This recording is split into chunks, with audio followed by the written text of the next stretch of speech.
Exactly 847 days ago, I made the most terrifying decision of my life. And in the next few minutes, I'm going to tell you why that decision could be the difference between being exactly the same person you are today 5 years from now, or being completely unrecognizable in the best possible way.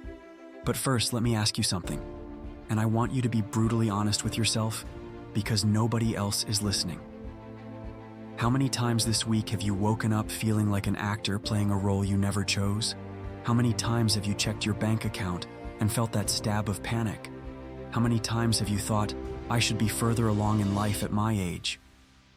If you're nodding your head right now, stay with me. Because what I'm about to reveal is going to make you uncomfortable, but it's also going to set you free.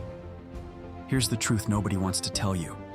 You're living like an employee of your own life, working toward goals that other people set for you, following an instruction manual you never decided to read. And the worst boss in the world is yourself, because you don't even realize you're working for free. 847 days ago, I realized something that shattered me. I had spent 15 years building the perfect life for someone else. I had the job my parents wanted me to have. I lived in the neighborhood that impressed my friends. I bought the things society said I needed to be successful, and I was miserable. But here's the part that really hurts. I wasn't miserable because things were terrible. I was miserable because they were mediocre, and mediocrity is the slow death of the soul. That night, after another day of living a stranger's life, I asked myself the most dangerous question you can ask.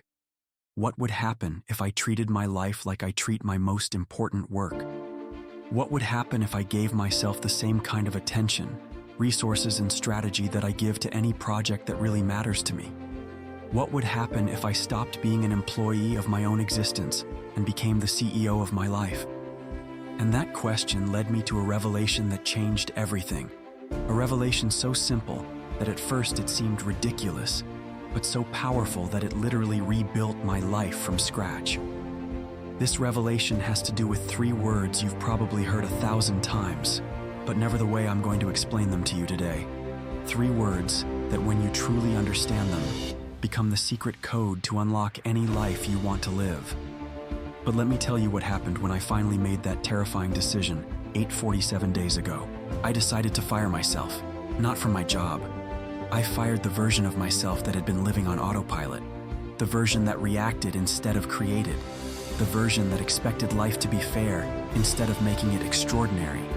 And here's what nobody tells you about firing who you've been. It's terrifying and liberating at the same time. Because when you stop pretending you're okay with the life you didn't choose, you have to face an even bigger question. What do you really want? Not what you think you should want, not what your parents want for you, not what looks good on Instagram. What you want, in the deepest part of your being. That voice you've been silencing because it seems too ambitious, too risky, too impossible.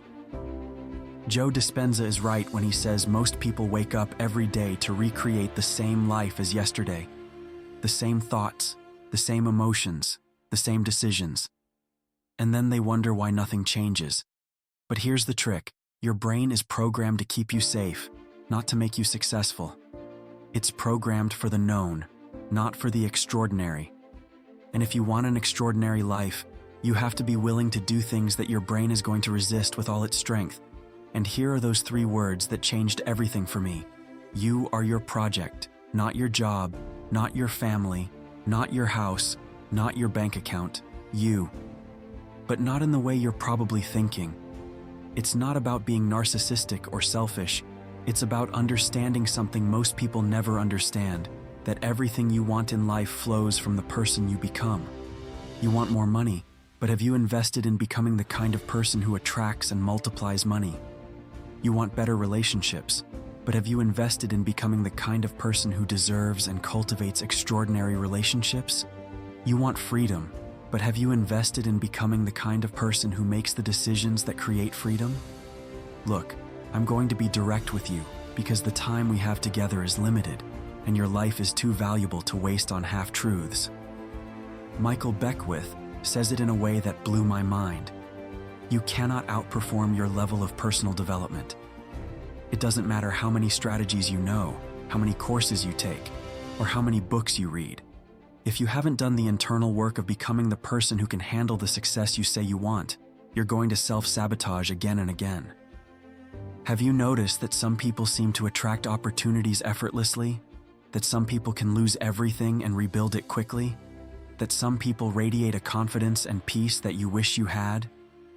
It's not luck. It's not privilege. They weren't born different. They understood something fundamental, that you are your most valuable asset, and like any valuable asset, you require constant investment, strategic maintenance, and continuous improvement. Beckwith talks about something that I had never considered before. He says there's a fundamental difference between those who live reactively and those who live creatively. The former spend their lives responding to circumstances. The latter create the circumstances they want to experience. The question is, which category are you in? Because if you're waiting for money to appear by magic, for the perfect job to knock on your door, for motivation to hit you like divine lightning, then you're living reactively. You're waiting for life to happen to you, instead of making life happen. But here's what nobody tells you. The moment you decide that you are your greatest project is the moment everything starts to change. Not because the outside world transforms instantly, but because your inner world completely reorganizes itself. When you invest in yourself, you're not being selfish, you're being strategic. You're recognizing that the person you are today has limitations, and the person you can become has infinite possibilities. And that transformation doesn't happen by accident. It happens by decision. Do you know how much money you spent last year on things that didn't move the needle of your life? On entertainment, on impulse purchases, on things that made you feel good for a moment, but didn't bring you one step closer to the person you want to be. I'm not judging you. I did the same thing for years. But now imagine if you had invested even 50% of that money in yourself, in education that really matters, in skills that multiply your income, in experiences that expand your mind, in tools that improve your physical and mental health. Where would you be today? This isn't a rhetorical question. It's an invitation to do the math of your life, to be honest about where you've been putting your energy, your time, and your money, and ask yourself if those investments are creating the life you really want to live. Because here's the truth that hurts but liberates. Every day you postpone investing in yourself is a day you give away to a version of your life you don't want to live. Joe Dispenza explains it in a way that changed my perspective forever. He says your personality creates your personal reality, and your personality is nothing more than your habitual thoughts, emotions, and behaviors. If you want a different reality, you need a different personality. And if you want a different personality, you need to think, feel, and act differently. But that doesn't happen by osmosis. It happens through deliberate practice. It happens when you treat your personal growth as a serious project that deserves time, attention, and resources. Imagine for a moment that your life is a company. You are the CEO. Every day you have to make decisions about where to invest the company's limited resources: time, energy, money, attention. Now look at yourself in the mirror and ask, how is your company doing? Are you growing or are you stagnant? Are you innovating or are you repeating the same strategies that don't work? Are you investing in research and development or are you spending everything on maintaining the status quo? If your life were a company and you had to present an annual report to shareholders, what would you say? Would they be proud of the direction you've taken? Or would they be wondering why the CEO isn't making the difficult decisions that need to be made? The difference between people who transform their lives and those who get stuck in the same story year after year isn't talent. It's not luck. It's not circumstances. It's the willingness to treat themselves as a project worth investing in. And that means doing uncomfortable things. It means getting up early to study when you'd rather sleep. It means allocating money to your education when you could spend it on more fun things. It means having honest conversations with yourself about who you are and who you want to become. But it also means something deeper. It means changing the narrative you have about yourself, stopping saying, "I'm not good with money," and starting to say, "I'm learning to be good with money." Stopping saying, "I don't have time," and starting to say, "I'm going to create time for what matters." stopping saying it's too late to change, and starting to say, it's the perfect time to start. Michael Beckwith teaches that there are 4 stages in the awakening of consciousness. The first is, something is happening to me. The second is, something is happening through me. The third is, something is happening as me. And the fourth is, something is happening for me. Most people live in the first stage, feeling that life happens to them without control. But when you understand that you are your greatest project, you move to the 4th stage. You understand that every experience, every challenge, every opportunity is happening for your growth, for your evolution, to become the person you need to be. So what does it really mean to invest in yourself? It's not just taking courses or reading books, although that can be part of it. It's making the conscious decision that your growth is a non-negotiable priority. It's creating systems and routines that bring you closer every day to the person you want to be. It's surrounding yourself with people who inspire you instead of drain you. It's eliminating from your life the things that don't contribute to your vision. It's recognizing that you have unlimited potential, but that potential without action is nothing more than a nice idea. And that action without strategy is just movement without direction. Here's what I want you to do. Not tomorrow, not Monday, not when you have more time or more money. Now, take a sheet of paper and draw 2 columns. In the first column, write the version of yourself you've become without intentionally investing in your growth. How do you see yourself? How do you feel? What kind of problems do you have? What opportunities have slipped away?